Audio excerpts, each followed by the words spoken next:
Greetings one and all, this is Iron Torch 20 and we are going to be doing something a little bit different. This is one I actually did mention on the list of games I wanted to get done, and that's going to be Deja Vu 1 and 2. And this is a remake of the first Deja Vu and the second one that came out on NES. The first two actually had a PC release, and it was known as the ICOM trilogy with Shadowgate and Uninvited and those kind of point-and-click games. So yeah, this is going to be a point-and-click game. It's going to be a lot of problem-solving, but really most of it is you play this for the story, which we are going to do right now. So let's just go ahead and get a new game going. On to Casebook I. And there is going to be a lot of dialogue here, so I don't think I'm going to be reading all of it. But what I am going to be doing is pausing some in order to make sure that you guys are just fine with reading this. And the cue to go on is that the page will turn. So either way, whoever we are, this guy's kind of in a little bit of trouble. And then what happens is he tries to talk to himself, but then he realizes he has no idea who he is. And then, yeah, this is really a sticky spot to be in. But at the same time, this is more about putting the pieces together, just to make sure and find out what the heck happened. Let's see, first the basic command is you use the eyeball to look at things, and you're going to be needing to do this a lot. The wrench is going to be that you use something. The hand is going to be to take something. And there's a gun. Good for us. And see, use the open shutter to open a door. And then this is going to be to close a door. You use the lips to speak to someone. This happens on occasion, but not that often. Use the fist to hit something, and then the trash to leave something. Let's see, this picture of our nameless stranger is going to be to use something on yourself, which is going to happen a few times. And this is going to be to save.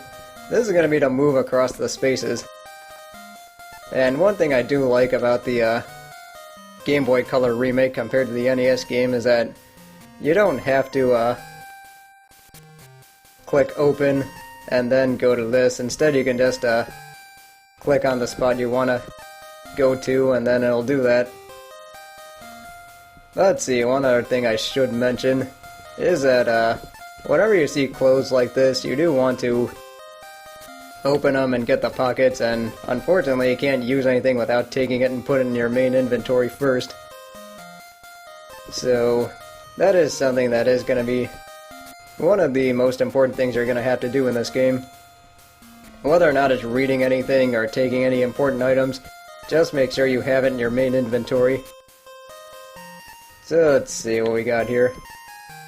In the wallet, see, there's a key. And then you are going to have to make sure you look at the keys to examine what they're used for, because this game does have a lot of trial and error, and it is really important that you look at everything that you use. Let's see, I guess we know somebody named Siegel. And see, whoever this JS fellow is, we sure have a lot of his stuff. And for those of you wondering, yes, you can actually use the gun on yourself and kill yourself, but that is just part of the many suicides that can happen in this game and then other games like Shadowgate. And then one other thing I should mention with this game is that the game does feature a lot of snarky text and a lot of snarky dialogue, and that is just one of the things that makes this game so fun. So let's just look in the mirror and see what's up. Sometimes you're gonna trigger scenes like this where you either have like some flashback or you have some kind of realization or something happens. Oh, with all that done, let's just get out of here. And you do get the option to go left or right. If you go left, you actually go to a different bathroom. And then, let's see, you can actually open trash cans to see if there's anything inside. But this one's really irrelevant, but there is one thing that is actually going to come into play later on that I will show off.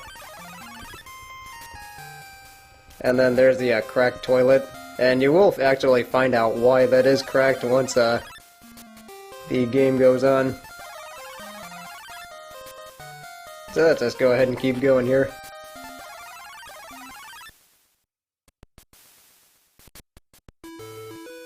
Or you scared everyone away. That's one of the things that makes this game. And they do, early on, they do teach you that you do have to take stuff in order to use it. So what we're gonna do is we're gonna drink this seltzer. And one thing that is particular with the Game Boy Color remake compared to the NES game is that you can press start to go back to the center of this screen, this main window. And that's something that's just gonna make life a little bit easier for you. But what we're gonna do now is just open the door. Now, I didn't want to go here first. Oh well. Yeah, the reason I didn't want to go here first was because, you know, this happens. And unfortunately, our nameless protagonist is having a lot of problems now with his headache, and he was probably drugged, but we will find out why soon enough. And what you can do is you can look at these posters. And and this one will actually give you a different scene.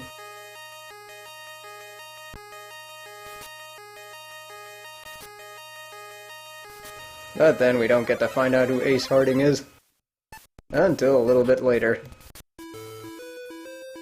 So let's see, let's just go in here. And see, that cheap perfume actually does come into play later on, but we will get to that when we get to that. Instead, what we want to do is open up the desk. You do have to take the envelope in order to, or you can open up the envelope, but just make sure you take it first, because there are some things that we might have to look at, and then there are also some things that may need to be used again.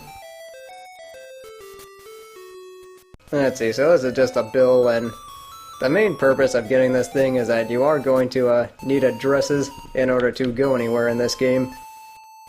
And the thing with getting addresses is it's kind of like spells in Shadowgate or Uninvited. You use them to get around. And here we have our first instance of a locked door. But if you look at the key one, it says office. Then you can open up and go inside. Okay, well that's something. Yes, the stench of death.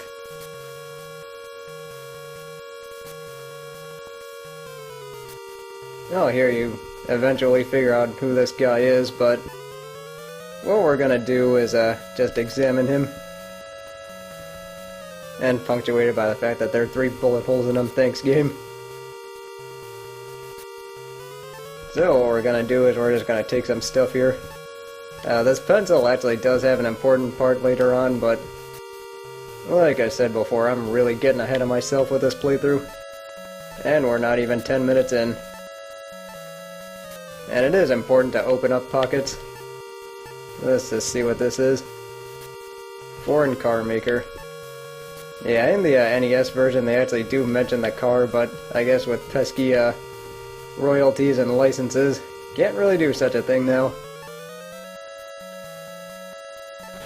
So let's just go. Well, nobody needs to come by this, so let's just go out the window.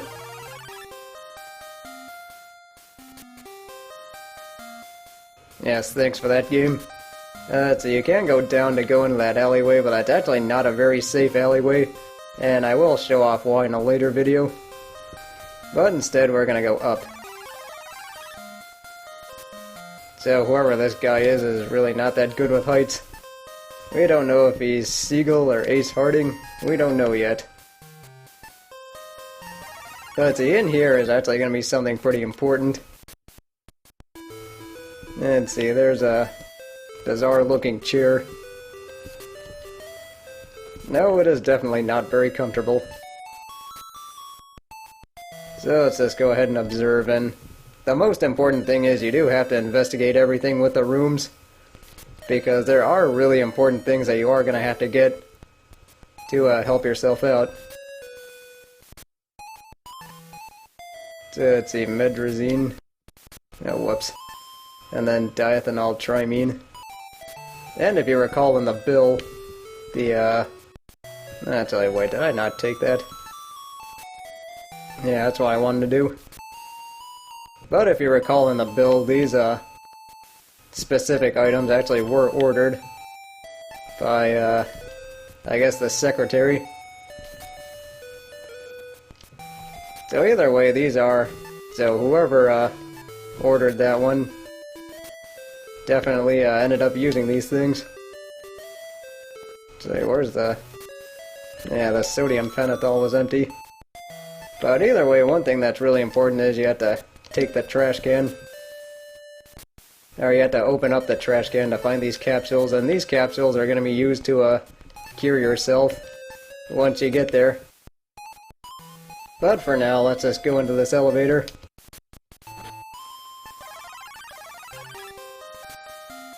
So what I want to do is I want to go through this specific floor. If you go here, you'll find the dead body, and then if you go here, you find somewhere else. If you go here, you'll get to the sewers, which may or may not be safe, depending on how lucky you are, I guess.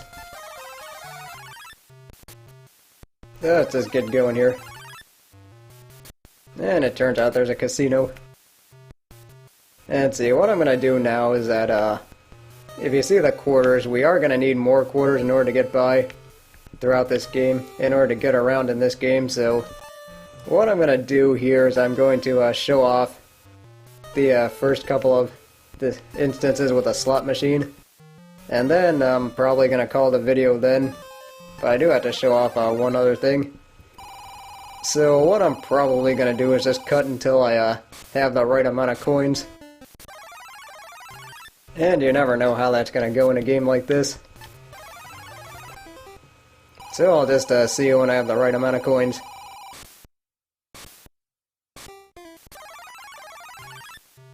Oh, and by the way, if you use the right slot machine, you are going to lose every time, so just make sure you use the left. Okay, now that we're back and we have the right amount of coins, I did not mean to do that. I actually meant to go in here, because there is one thing I do need to show off, and that is you can use your exam feature to find hidden clues. So what we're gonna do is we're gonna hit this thing. Yes, Suckle. That is one of the most memorable things about this game, is that whenever you hit something you get that thing, like kinda like Batman in the 60s. But anyway, if you open this up, then you'll get to the casino from before. But I mean, I did take the wrong way, but that's unfortunate. Down here is the sewers. We are actually going to need to use that at some point, but not now. Let's see, as you recall, key 3 said front, so I'm assuming that's going to be to open this up. And it is very important in a game like this to save often, because you never know when you're going to run into trouble. On the streets there are... Yeah, go figure. On the streets there are going to be encounters with muggers and one other person.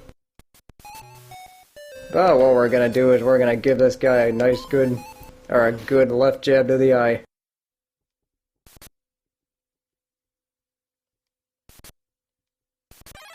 Yeah, you run into that guy about 3 times, and on the 3rd time you do have to pay him, because otherwise he's gonna kill you. And that's never any fun. But either way, let's see, whose car is this? Ah, must be foreign. Anyway, we're just gonna open this up. And just to show you how cruel this game can be, and this applies too with Shadowgate and Uninvited. Just to show you how cruel this game can be, let's go for a ride.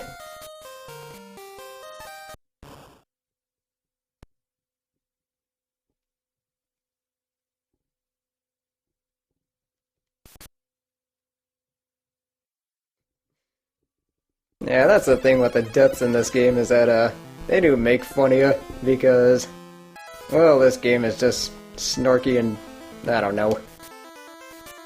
But anyway, we're gonna continue. And the good thing about the continue feature is that you go right back to the last screen where you were before you got killed. So that's always fun and good. But what we do need to do here is open up the dashboard and take a couple things. Okay, turns out this was Joey Siegel's car, who knew? And this is how we're gonna get back to the bar.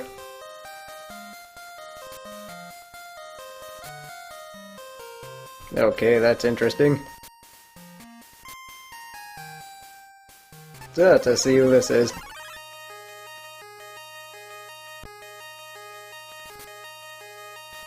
Yes, eventually we're gonna learn who that woman is and all those other things. But what I'm gonna do now is, just take all this stuff. And then close up the dashboard. So what I'm gonna do here is just save it and then call the video. So join me next time as we, hopefully help out our mysterious friend here some more, and get him on the way to finding out who he is. See you then!